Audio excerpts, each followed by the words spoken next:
Hey guys, how's it going? It's Calvin Rabb, and a special welcome to all my education majors. So in this video, I'm gonna go over the top 10 highest paying jobs for education majors. And I am gonna go from lowest to highest paying, but I encourage you not to go to number one right away because I want you to listen to all the ones in between, because somewhere in here, you may find something that piques your interest that you may want to look a bit more into, because remember, salary isn't the most important thing. So without further ado, let's jump into these 10 and let's start talking about the highest paying jobs for education majors. And if you're new here, my name is Calvin Rabb. I make videos all about personal finance and the job market. So if you're interested in anything like that, I would love it if you would subscribe. Coming in at number 10 is a training manager making over $66,000 per year.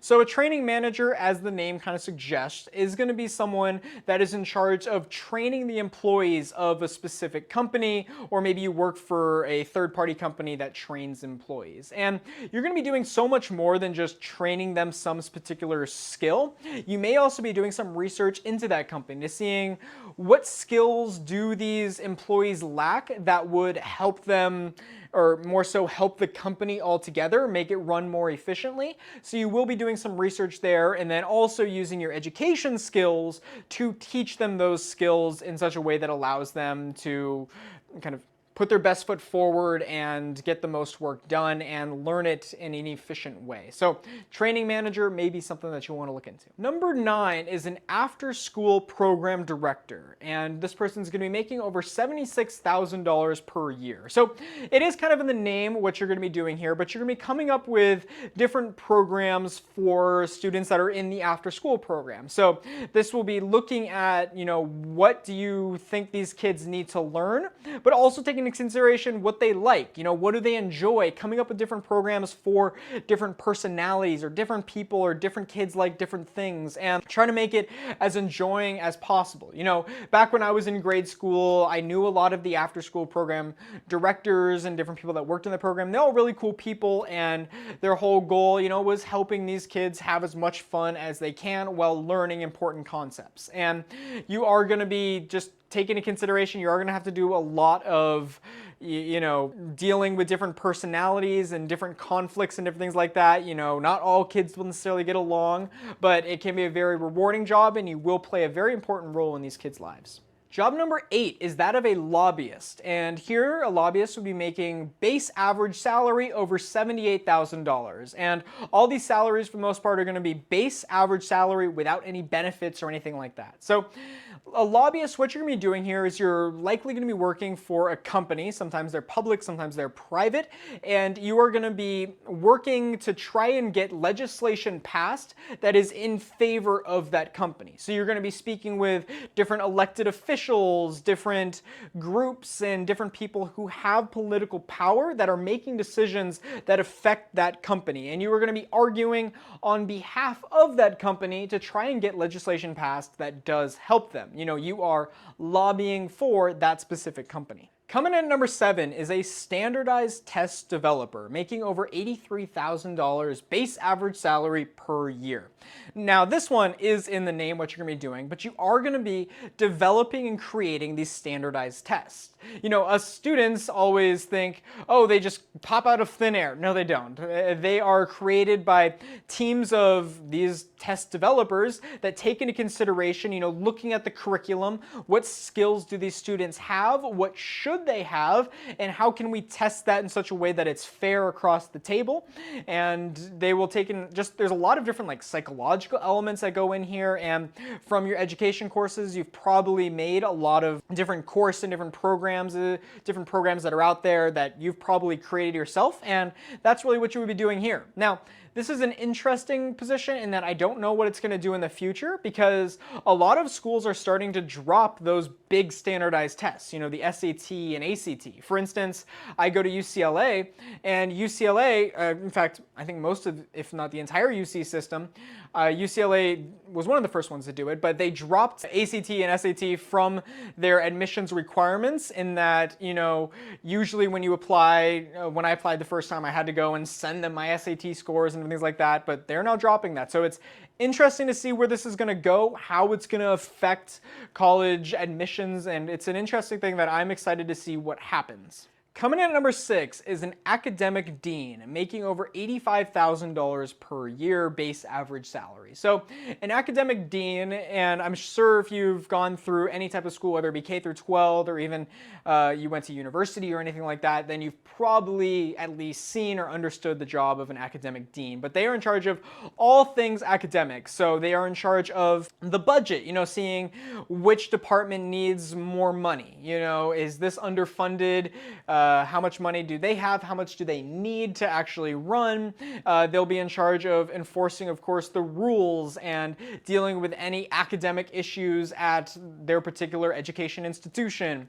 And it's a very important job. It's a very prestigious one, especially at UCLA. The academic dean is very important because you are in charge of academics. And at an academic institution, if you're in charge of academics, you're in charge of the core purpose of why kids are there. So being an academic dean is something that is pretty prestigious, and it is a very important position, and there's a lot that goes into it. You're going to have to make a lot of different decisions about the future of academics, and you're going to be looking at the school's plan and seeing, are we in line with that? Coming in at number 5 is an assistant principal, making over $86,000 per year. So an assistant principal is going to take on a lot of the duties and look a lot like a principal in the actions that this person is going to do.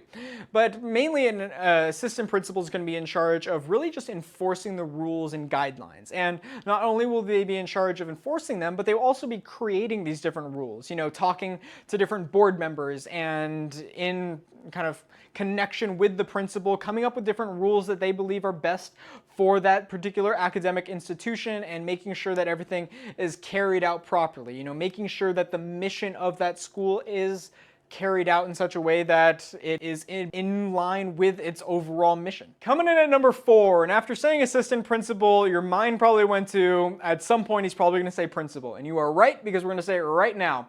So number 4 is principal, and we break through that $100,000 barrier with an average base salary of now $106,000. So a principal at a very high level is just the head of the administrative team at a certain school, and they are being in charge of the administrative team means that you juggle a lot of different balls here. You are going to be in charge of overseeing not only, making sure all the rules are being brought out, or not just making sure the rules are enforced, but you're going to be in charge of all the different parts of the academic institution, all the different areas of study, whether it be, back in grade school, history and math, and the same thing can go for larger institutions. But you are now in charge of everything, making sure things like sports are running smoothly, and a lot of times you're going to be just dealing with different fires, dealing with different issues that come up, and oftentimes you are the final say. So you have to be a very good business person, a very good critical thinker, someone that is very patient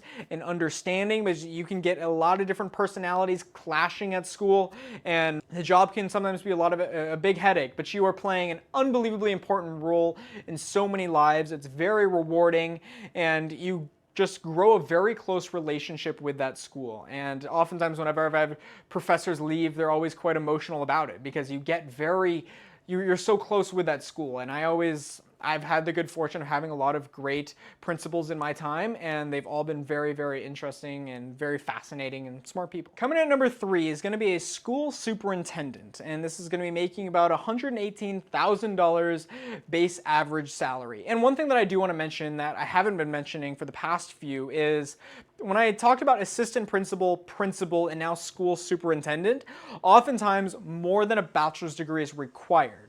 So sometimes you'll see a few instances where they may just have a bachelor's degree, but for the most part, most of them go and get master's degrees. So with a lot of these jobs, you're going to look at, is it accessible from a bachelor's perspective, or do I have to go and further my studies and get kind of a higher degree? So you're going to want to look into that. Oftentimes, even if it's open to just bachelor's, you may need to get a master's in order to make yourself competitive, because there's not oftentimes a ton of these jobs. But let me get back to the school superintendent. So a school superintendent is going to be in charge of a particular school district. So principal is more so of a school. Now you're in charge of an entire district. And now you're in charge of making sure the schools are all running efficiently. There will be different issues that come up at different schools. and you got to make sure that those are all settled and kind of handled properly. You're also going to be dealing a lot with finances. So whenever I read like in the paper about school superintendents or different things that they're discussing, it's oftentimes about money. And that's just because they are very much so in charge of where that money goes, how it's going to be spent. And that is oftentimes a tough issue for a lot of people. So this is definitely something that your education degree would help with. You know, you got to work with a lot of people and you got to understand the basics of what goes into proper education. Coming at number 2 is a recreation director, and they're going to be making over $121,000 per year. So a recreation director, what they'll do is, it's also kind of in the name, but you often must be working for like a big park or big organization, sometimes public, sometimes private, and you're going to be coming up with different activities that they could do, you know, planning and implementing different recreational activities for that particular park and just kind of organizing where the money will go, where it's going to be spent. You'll be dealing with a lot of hiring and subsequently firing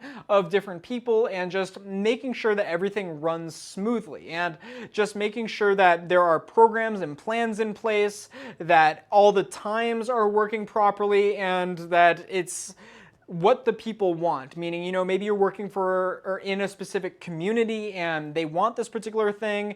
You got to kind of juggle that, take that into consideration when making the budget, where things are going to go, and just make sure that everyone is kind of enjoying themselves and as many people are happy as possible. And sometimes if you're working at a park, you may got to deal with different sports leagues coming in, and it's a pretty big job. And there's a lot of different things that you got to consider and a lot of moving parts.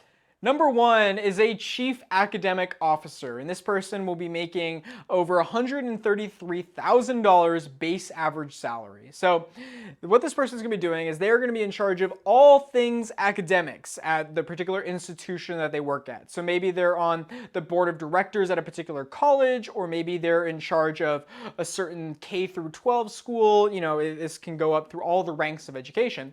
But what you're going to be doing here is you're in charge of all things academics. So you're going to be spending a lot of time on the curriculum, you know, every single year, looking back and being critical in the curriculum, seeing, you know, what went well, what didn't go so well, and making changes, tweaking it there. You know, maybe there are different additions to the curriculum that, you know, this specific major now has to have this specific skill. And if there are big fundamental changes, you know, like when Common Core really shook things up, then this is something that a chief academic officer would definitely have to take into consideration. And they also going to work on planning different curriculums and courses in such a way that they see it fitting the particular job market or the mission of the school.